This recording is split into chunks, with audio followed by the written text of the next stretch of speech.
आज के समय में हम जब देखते हैं कि चारों तरफ चैनल्स और एंटरटेनमेंट की भरमार पड़ी हुई है, यहाँ तक कि अभी ओटीटी पर भी आप मनचाहा पसंद का जो भी कार्यक्रम, जो भी मनोरंजन देखना चाहते हो तुरंत देख सकते हैं। लेकिन ये हमेशा से नहीं था। जब 1960 के दशक में दूरदर्शन चालू हो रहा था, शुरुआत हो रही थी तो पूरे देश में, उसके बाद 70, 80 और लगभग 90 के दशक में दूरदर्शन अपना कायम कर चुका था। और वो 90 का दशक ही था जब दूरदर्शन को धीरे धीरे टक्कर देने के लिए एक एक करके सारे चैनल्स आने लगे थे। और उसमें सबसे पहला नाम आता है जी टीवी का, जिसको लाए थे सुभाष चंद्रा। जी टीवी की शुरुआत उन्होंने की थी। किस तरीके से रहा जी टीवी का सफर और किस तरीके से जी टीवी लगभग पूरे देश पर, पूरे दुनिया पे, मनोरंजन की दुनिया पे नंबर 1 बना, तथा साथ ही साथ में सुनेंगे जी टीवी की पतन की कहानी। साथ ही साथ में जी टीवी ने किस तरीके से दिया दूरदर्शन को टक्कर, सारा कुछ जानेंगे, बने रहे इस वीडियो में। करीब 3 से 4 दशकों तक लगातार दूरदर्शन राज कर रहा था उस समय, और किसी दूसरे चैनल को न चलाने की अनुमति थी न कुछ, सीधे तौर पर उसकी ही मोनोपोली चल रही थी। उस समय कई और देशों में चैनल्स, सैटेलाइट चैनल्स चालू हो गए थे और सुभाष चंद्रा ने इस चीज की उपलब्धि को समझा और वो पहुंच गए कई बार हांगकांग जाने के बाद रिचर्ड ली से मिलना चाहते थे, लेकिन रिचर्ड ली से उनकी जो मुलाकात थी वो हो नहीं पा रही थी। करीब 12-13 यात्रा करने के बाद रिचर्ड ली से जब उनकी मुलाकात हुई तो उन्होंने प्रस्ताव रखा कि वो एशिया सैटेलाइट पर ट्रांसपोंडर स्पेस लीज करना चाहते हैं। कुल मिलाकर एक हिसाब से किराया माना जा सकता है।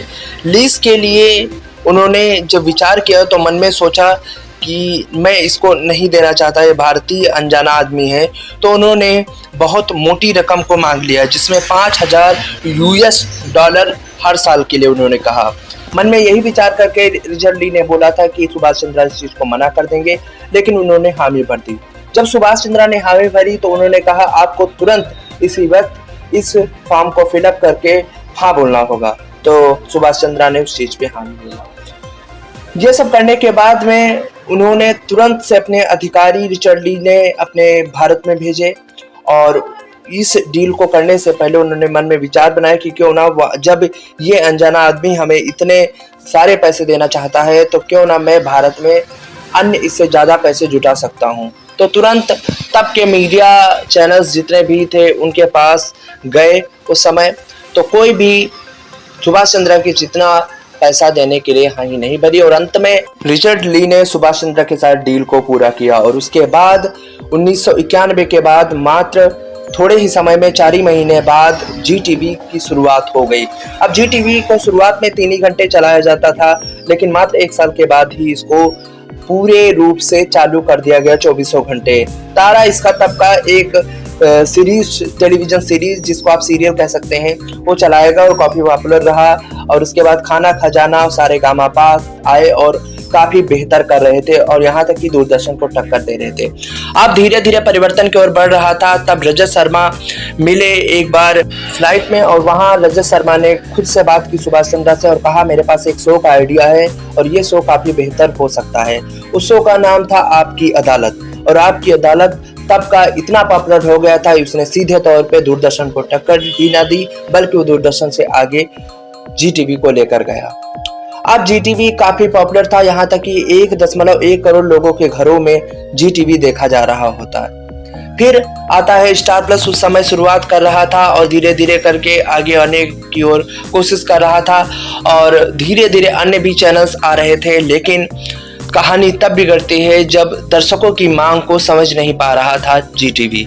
कारण था कहानी घर घर की, और केबीसी तब स्टार प्लस के पास नहीं गए थे, जी टीवी के पास गए थे। जी टीवी पे चलाने के लिए बात की गई थी, लेकिन जी टीवी ने सिरे से इस चीज को मना कर, और क्या पता था कि केबीसी और कहानी घर घर की जैसे सीरियल्स काफी बेहतर करेंगे। इसके बाद स्टार प्लस भी और उसके बाद कलर्स धीरे धीरे करके आते रहे और लगातार जी टीवी को टक्कर देते रहे। सेम दूरदर्शन वाली ही कैपेसिटी पर चलता रहा था जी टीवी भी, जिससे जी टीवी लगभग बराबर में तो आ ही गया था, घाटे में नहीं, लेकिन आगे आने वाले समय में स्टार प्लस से भी काफी पिछड़ गया, जो कि सन 2002-3 के बाद में काफी बेहतर कर रहा था स्टार प्लस। ऐसे ही धीरे धीरे जी टीवी अब भी बेहतरीन कर रहा है, अन्य चैनलों के मुताबिक उतना बेहतर तो नहीं, हाँ, लेकिन बराबरी में बिजनेस करता हुआ नजर आ रहा है। जी टीवी शुरुआती होने के कारण, दूरदर्शन होने के बराबर होने के कारण अपना अस्तित्व बरकरार रखने में अभी भी मजबूत है।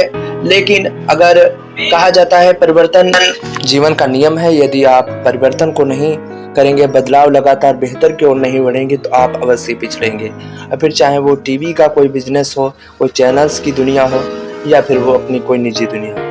गांव जिंदगी रिव्यू का कार्यक्रम समाचार गांव देखने के लिए बहुत बहुत धन्यवाद। वीडियो को सभी तक पहुंचाएं जिससे सभी लोग इस वीडियो को देख पाएं और जान पाएं टीवी के पूरे जीटीवी के इतिहास को। वीडियो को देखने के लिए एक बार फिर से बहुत बहुत धन्यवाद।